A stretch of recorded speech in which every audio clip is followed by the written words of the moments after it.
দিনভর ভয়াবহ যানজটে বন্দরনগরীর ভোগান্তি চরমে।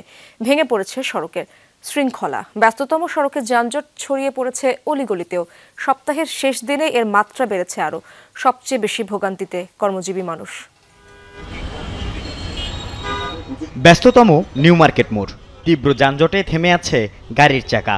সপ্তাহের শেষ দিন বৃহস্পতিবারে পরিস্থিতি রীতিমতো ভয়াবহ।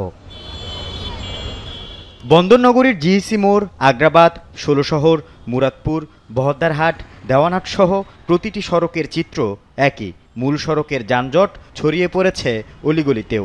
এ চিত্র প্রতিদিনের, তবে গত কিছুদিন ধরে সড়কে ভেঙে পড়েছে শৃঙ্খলা। সারাক্ষণের রোডের অবস্থা যানজট লেগেই থাকে।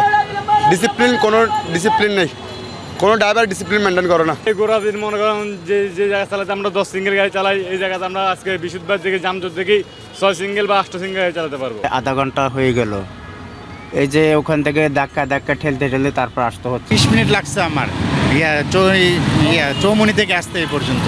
এতটুকু জ্যাম, যেটা লাগে 5 মিনিট। যানজটে নষ্ট হচ্ছে কর্মঘণ্টা। জনদুর্ভোগ চরমে। যত্রতত্র গাড়ি পার্কিং, যাত্রী ওঠানামা, সড়কের অর্ধেক বেদখল, ট্রাফিক আইন অমান্য করা সহ বহুমুখী সমস্যা যেন দেখার কেউ নেই।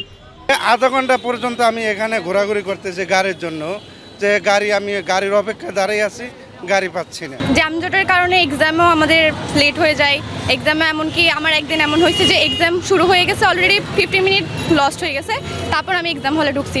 হ্যাঁ, সঠিক সময় ক্লাসে যাওয়া যায় না, এক্সাম হলে যাইতে পারি না, আমরা লেট হয়ে যাই, গাড়িও ঠিকমতো পাওয়া যায় না। অন্যদিন হয়তো 10 মিনিট 15 মিনিটের মধ্যে পাওয়া যায় বা 5-6 মিনিটের মধ্যে পাওয়া যায়। আজকে 25 মিনিট বা আধা ঘন্টার মধ্যে দাঁড়িয়ে আছে, বাস নেই। নানা সীমাবদ্ধতার মধ্যেও শৃঙ্খলা ফেরাতে সর্বোচ্চ চেষ্টার কথা বলছে ট্রাফিক পুলিশ। মানুষের মধ্যে অ্যাকচুয়ালি আইন মানার প্রবণতা নেই বললেই চলে। ওরা যেখানে সেখানে হুট করে দেখা গেছে বাস থেকে হুট করে নেমে যাচ্ছে, রাস্তার মাঝখানে নেমে যাচ্ছে, ব্রিজের মাঝখানে নেমে যাচ্ছে। ওরা চিন্তা করছে না যে এই পাশে একটু সাইড আছে, ওইখানে জায়গা আছে, ওইখানে নামবে, ওরা এটা যাচ্ছে না। আল আমিন শিকদার, যমুনা নিউজ, চট্টগ্রাম।